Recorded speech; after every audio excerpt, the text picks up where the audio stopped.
the world presents success and money. Oh, I want the American dream. You know, I want to make a lot of money, because once I get a lot of money, Pastor, I'll be happy.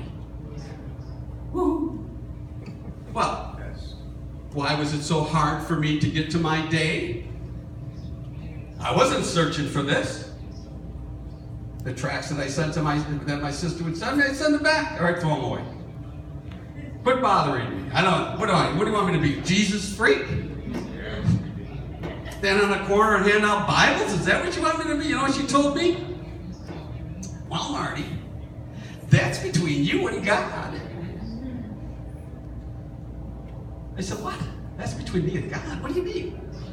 Well, I can't. See, there wasn't anything that anybody could do other than try to give you what they have. Anybody understand that? When you're trying to witness to somebody, you're trying to share the love of Christ with them, and they're going like this. I'm hungry. Where are we going? Let's watch television. You're going, no, wait a minute. Even people in prison. You know, I've worked in prison ministry for Louis, 35 years. You go in there and I goes, I jog. They said, you know, you can have a better life, God, you change your life. And I'm fine, I jog. I said, you're in prison. You're jogging in prison. You may never get out. And if you do get out, you're probably going to come back.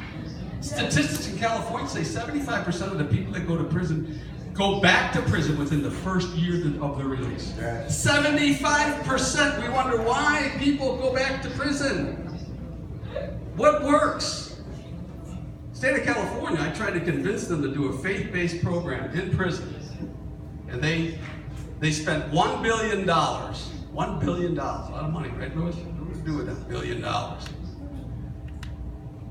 They spent $1 billion in 10 years on drug rehab in prison. This is that rehab thing. We're going to rehab people now.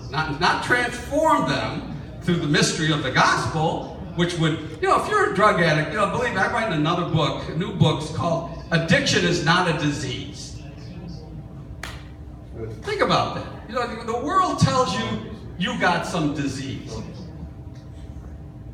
Now you're clumping in my willful abuse of alcohol and drugs with your cancer, your diabetes. You're telling me now I got an excuse. I got a disease, Your Honor. I didn't really mean to kill that guy. I was under the influence of a narcotic. I didn't mean to steal that money out of that bank because I have a disease. So don't send me to prison. And some people, and more so nowadays, ever since it's been accepted and you can charge and bill the insurance companies, you see. Now the insurance, now Obamacare is paying for your rehab. I've worked for so many rehabs, and I'll tell you what, you know the success ratio in these rehabs that you hear? In Palm Beach County alone, there's 300. Palm Beach County alone, 300 rehabs. You know the success ratio? They won't tell you this, because if I ran a rehab, I'd want you to keep coming back, wouldn't I? Why would I want you to recover? I like the money in my pocket, so some of these places are run by real shysters, let me tell you. You know what the success ratio is? 0 to 4%. Wow. 0 to 4%, including Betty Ford, Haley Hazelton, and all these other, quote, rehabs, because you don't need to be rehab. What does rehab mean? You go back to the way you used to be.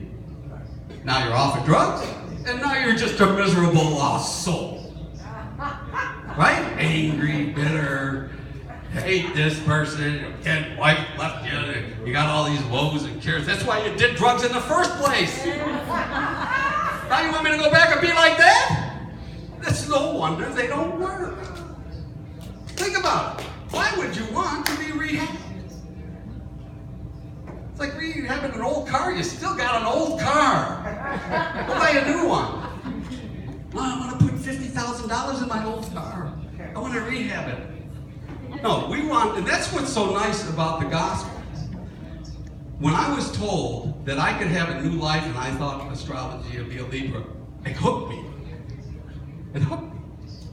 I said, they asked me, these people that I wound up in my sister's door, she immediately almost dropped dead because she thought that somebody else would come along.